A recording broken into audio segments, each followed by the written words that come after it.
you've seen me on this journey. And what I have learned is it's a lot. You're going to actually take a lot away from this too if you are also on the entrepreneurial journey.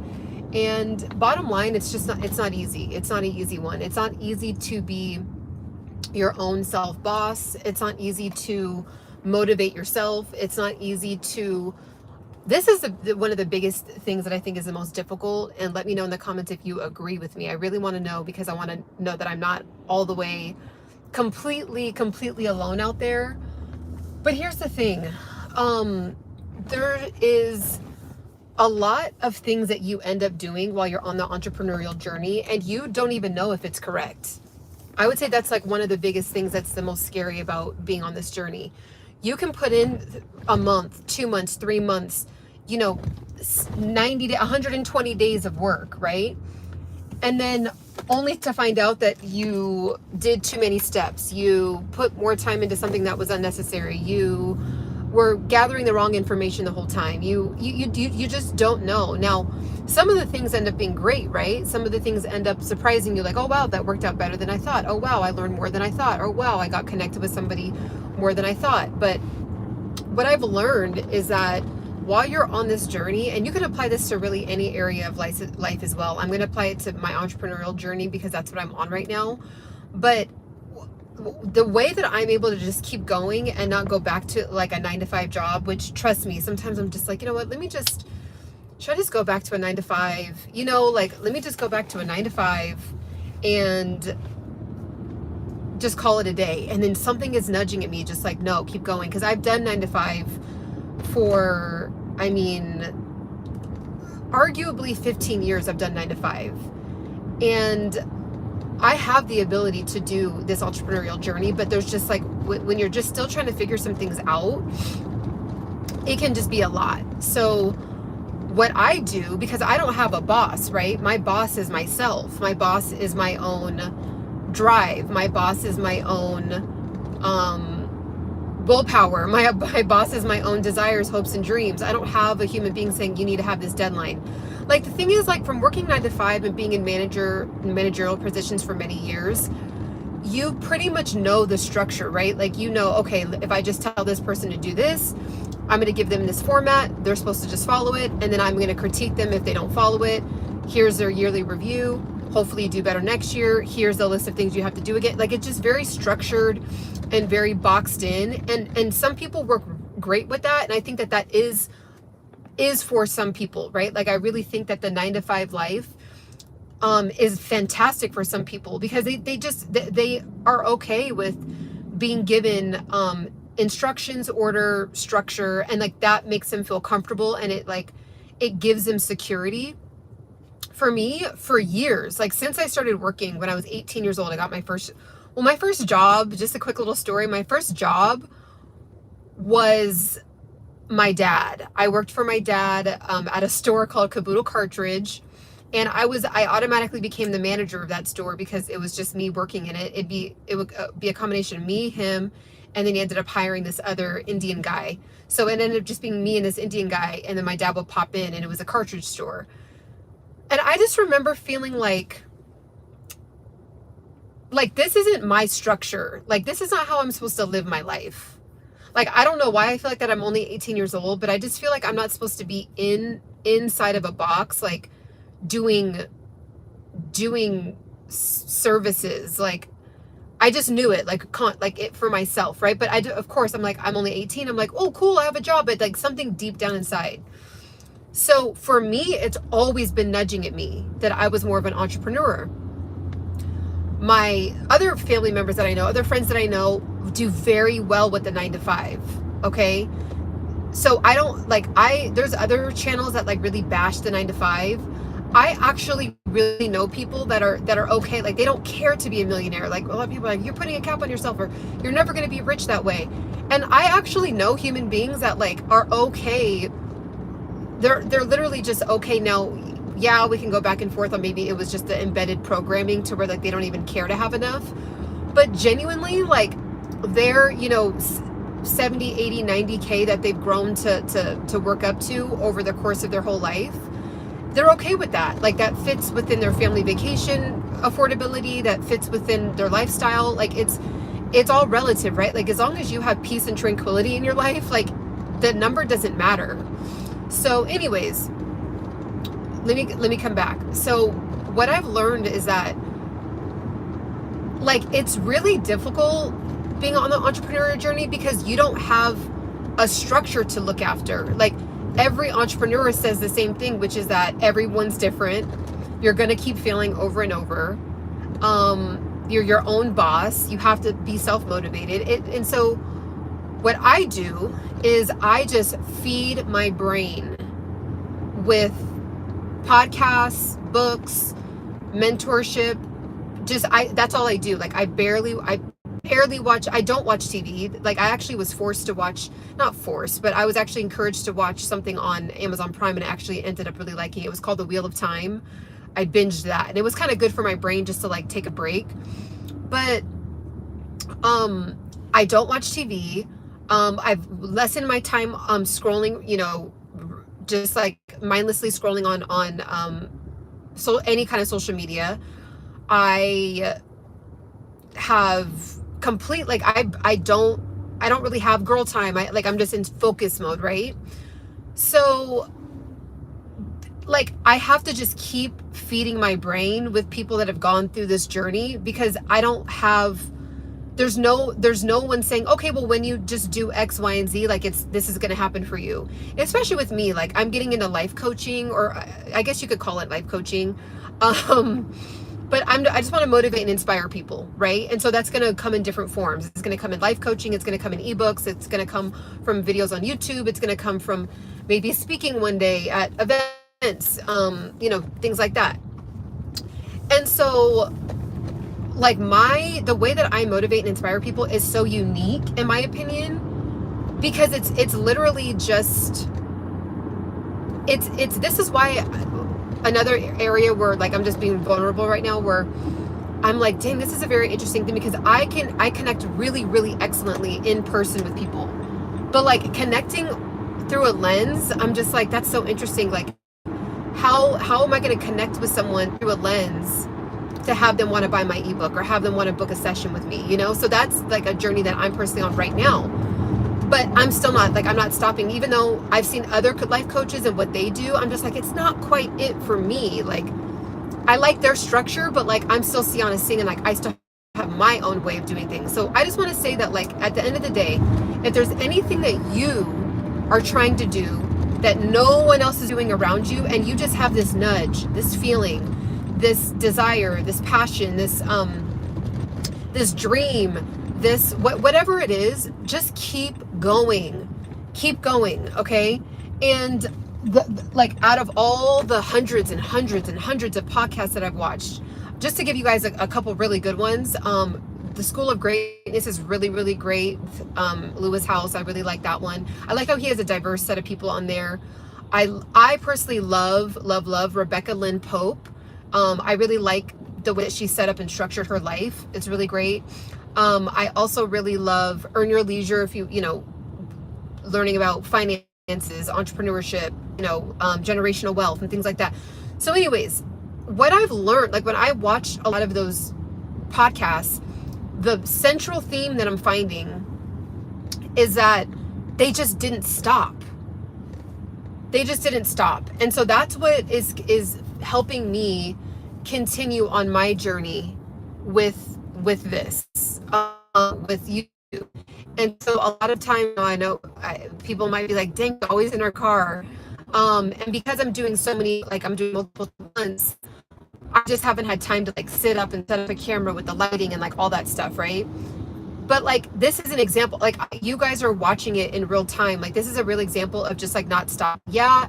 Are my videos not going to blast off to the universe because it's in a car and it's fuzzy and the light and I actually should start putting my microphone in my car. I could have like a little microphone, but this is the thing, like always in LA traffic, I'm always going one mile an hour, and I'm looking at the road, and I don't even really glance at the camera and stop, which we consistently stop all the time. And so I'm just like, let me just speak, right? Like, and you know, sometimes like when you're in the car, there's like little downloads and like meditative moments, or just like thoughts and things that like kind of just hit you while you're by yourself. So I think that's why the car ends up being like a great place for me to like get out my thoughts to you, where I feel like I can help you, motivate you, jumpstart you, jump kick you into something that is going to either get you to stop procrastinating, get you to stop being super lazy, get you to stop eating terribly, get you to stop not getting sleep. Like, it's not cool to not get sleep. I don't know where that came from, but like, I'll say this, everyone's different. But if you're somebody that knows that you need sleep, but like you feel pressure to like, sleep is for punks, like, you know, like go hard or die trying or whatever, like, you need your sleep. You need your sleep. And this is why. If you know that you need sleep, you're going to be 10 times more productive in 4 hours than someone would be in 12, because you're just so energized and focused and ready to go, right? And you can pump out like really, really highly focused, potent work, whether it's like you're trying to create a business. Like, it's better to have highly, purely focused at 100% for 4 hours straight than have 12 hours of like 40 to 60% energy level. So that's another thing. Like, that's what I really learned, like when I was managing people as a district manager. I would see people be super exhausted, not sleep for whatever reason. Maybe they were, you know, trying to have work balance life, where like they try to go party and then, you know, they have to open up the store early in the day or early the next day, and you know, you could see it on them, right?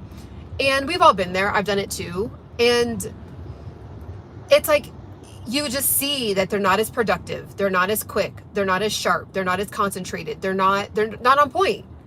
So there's a rare set of people that I know. Actually, my mom is one of them. She actually can get a solid 5.5 hours of sleep and work really, really productively for 8 hours. That I don't know how she does it. So that's not for the people. I'm not talking about those people. I'm talking about for you. If you know that you're someone that like is like, dang, I really, really know I need to like get better sleep. I feel crazy. My cravings have gone through the roof. I'm cranky.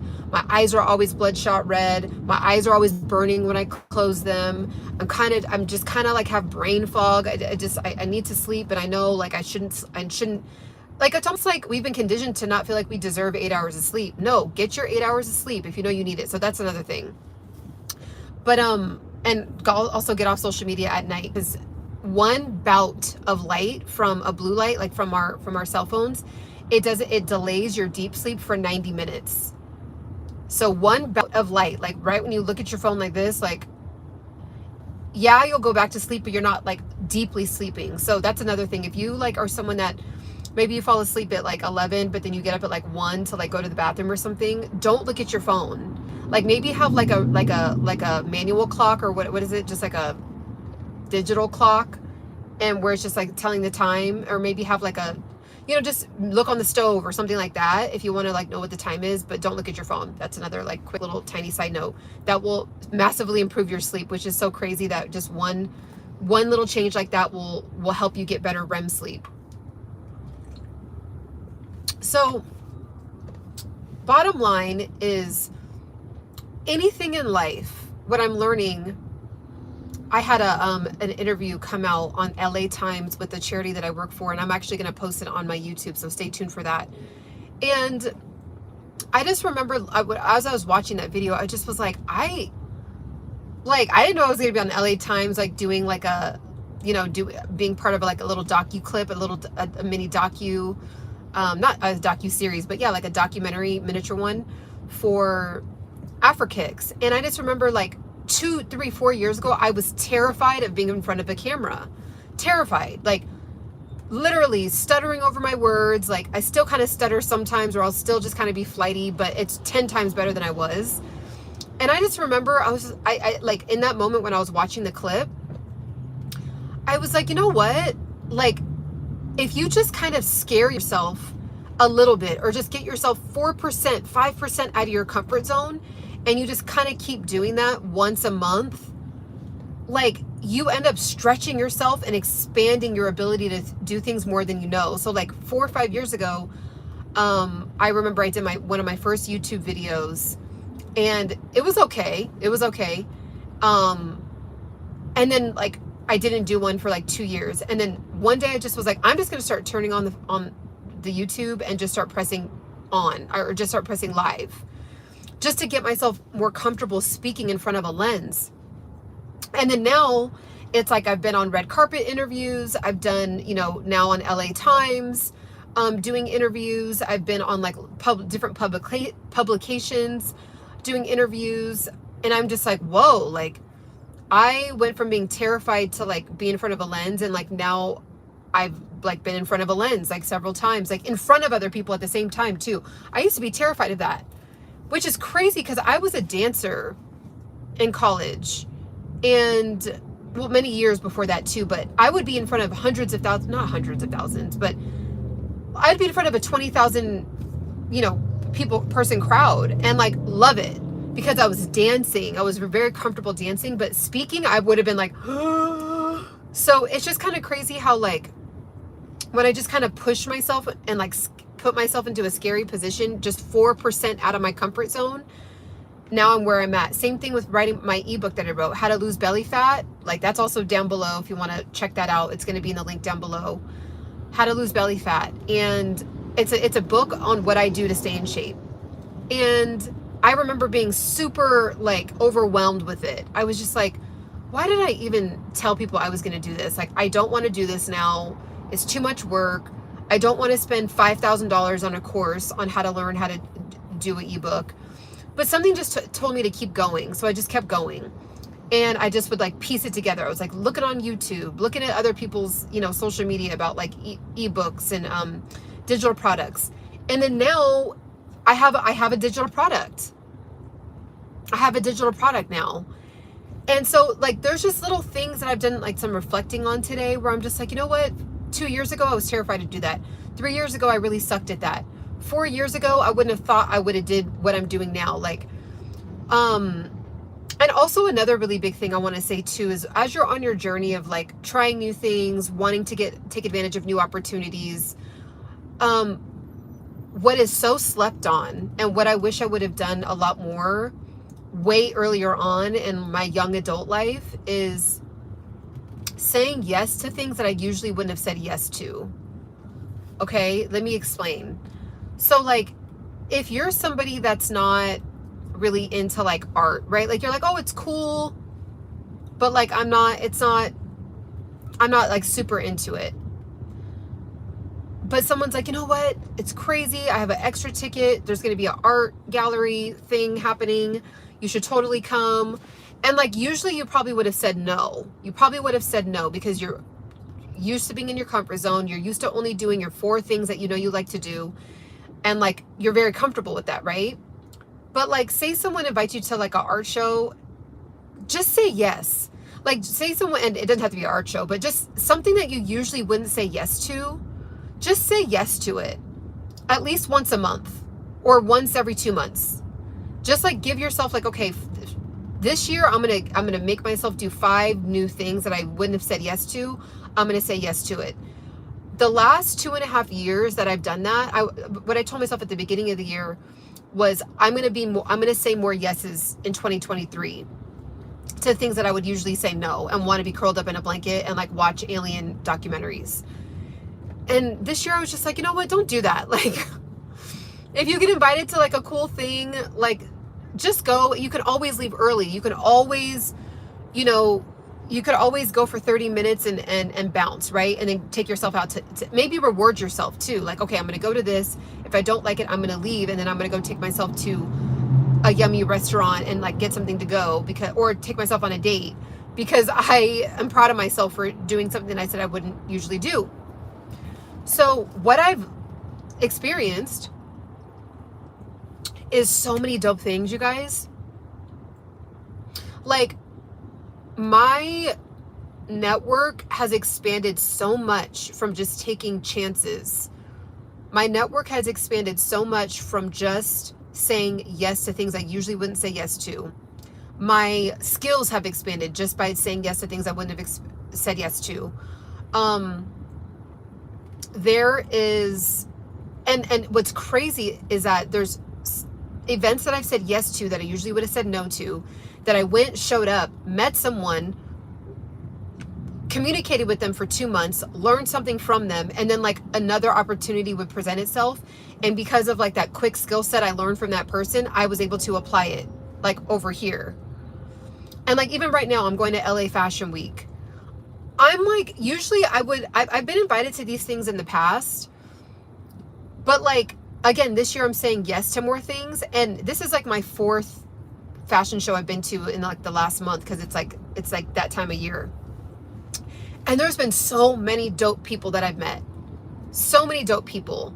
Just doing dope, cool things that are like outside of the box, that are new, innovative, like AI, tech, like, and integrating it with fashion. And, you know, I've just seen how like some different areas of different industries, how they move behind the scenes. And it's just cool, because now it's like I have that expanded knowledge now, just by saying yes when I usually wouldn't have said yes. So take more risks, say yes, do less overthinking, really try to stop it as much as you can. But overthinking is like something I think is going to be a lifelong journey for me. Because if there's a master class that's ever going to be taught on overthinking, it's going to be me. Because that's why it took me 9 years to even start a YouTube. But so I just want to say, make sure, like, life is just too short. Life is too short. Life is too precious. Life is full of magical, amazing, way out of this world ways of, like, for example, oh my God, like I went to China like 5 years ago.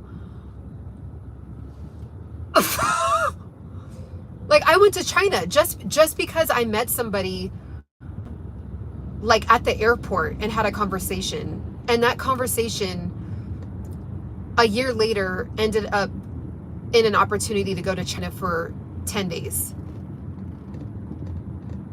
I would have never thought, I never really had a desire.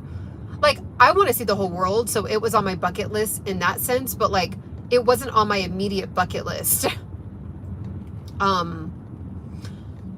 It just wasn't. And then it's like, all of a sudden, boom, I'm in China for 10 days, and like literally went and experienced some cities on the west coast of China, and then went to the east coast of China and experienced some cities. And I was just like, what the heck? Like, now I have a 10-year visa to China in my passport. Like, just by saying yes, just by networking, just by saying hello to somebody that I wouldn't have said hello to usually, just by being kind, just by having a conversation. So just, if you're somebody that is like holding yourself back, self-sabotaging, overthinking, like, just don't. What's the worst that can happen? What's the worst that can happen? Show up to the event. Go to the birthday party when you usually wouldn't have. Go on the trip. You were asked to go on a trip. Oh, it's not really a trip I usually want to go on. Go. It's not really a dinner party I'd usually go to. Now, unless there's somebody at the dinner party that you know that you absolutely do not want to be around and it's going to mess up your energy. That's not what I'm talking about. But it's like, it's something that we're like, it's something you'd usually say no to because you're just not, you just don't know about the environment, right? Like before, when I used to say no to fashion weeks, fashion shows, it's just because I like wasn't, I'm like, what am I, like, I don't care. Like, fashion is super dope, but like, I'll just like see it on social media. Like, I'm okay with that. But like the whole experience of like fashion shows in person is so much more fun, exciting. You meet people. It's a great place to meet people. It's a really great place to network because there's people there. I didn't even know this. This is another thing. There's people at the fashion shows that are like not even fashion people sometimes. Like, I used to think it was only just fashion people. And I'm like, okay, you know, that's dope. But like, I'm not like gonna come in like my big like fashionista outfit and like be so fashiony. Even though I do love clothes, I don't know how to explain it. It's just like, I'm not like, I thought it was just for like the new collection and like everybody that's into it. But when I'm going, first of all, it's just entertaining.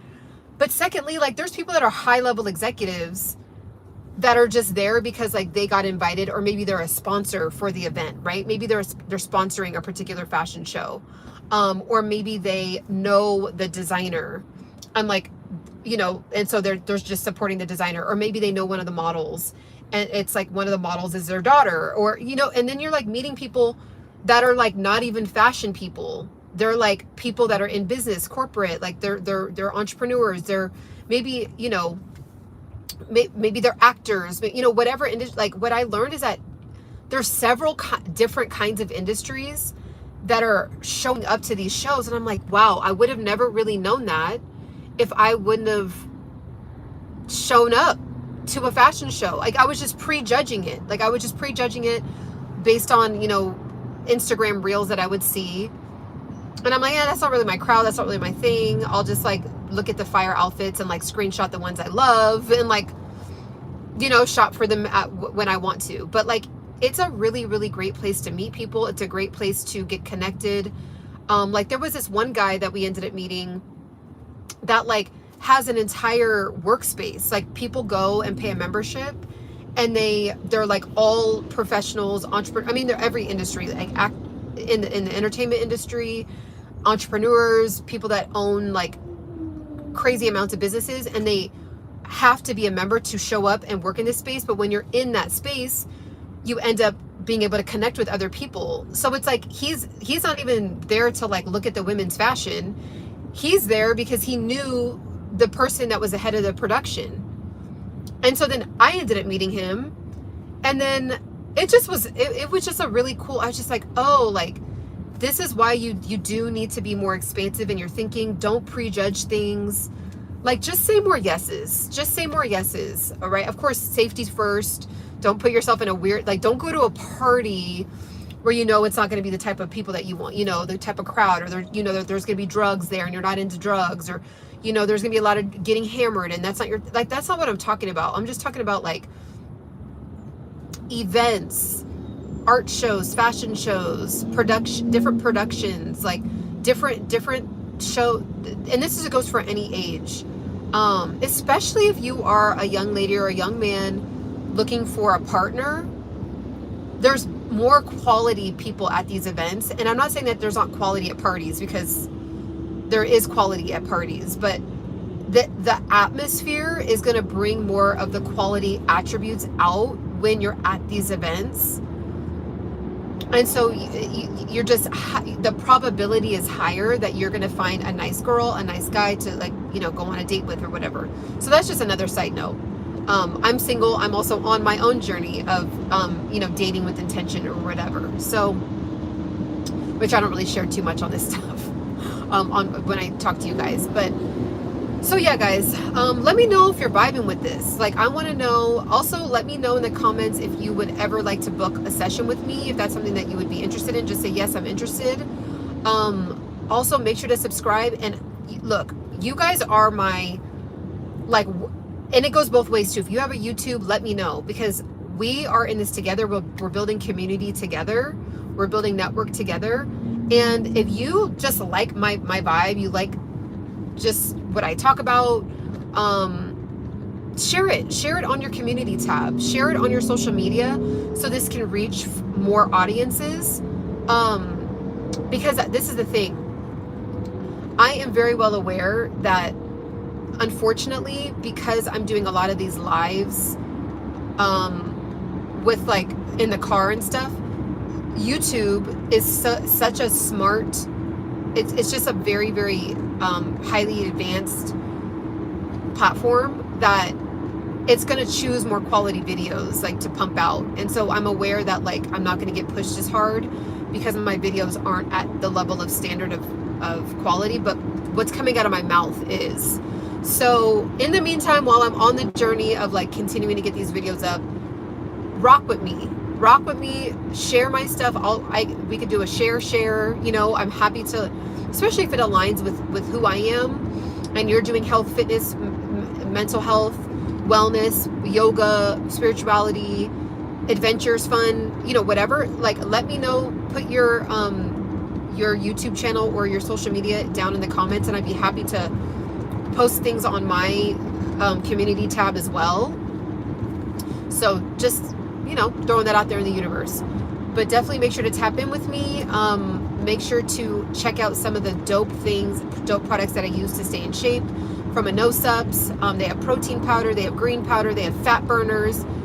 Just don't do it to yourself. I know that you, like, most women especially are constantly complaining about their weight, and then they're just like not taking advantage of like reviews like this where it's saying, hey, these things work. So tap in, you get 20% off if you want to use my code EMBODY Pursuit.